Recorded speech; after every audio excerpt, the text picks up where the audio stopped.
এরকম দুটি তার টুকরো লাগবে 2 ইঞ্চি করে করে।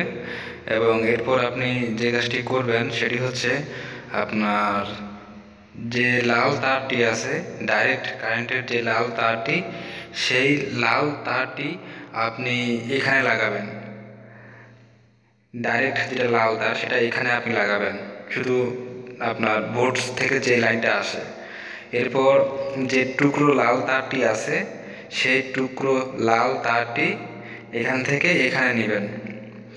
এটা আপনি যে টুকরো তারটি আছে 2 ইঞ্চির মতো করছেন, সেটা আগেই আপনি সেই তারটি শুধু এখানে থেকে এখানে লাগাবেন।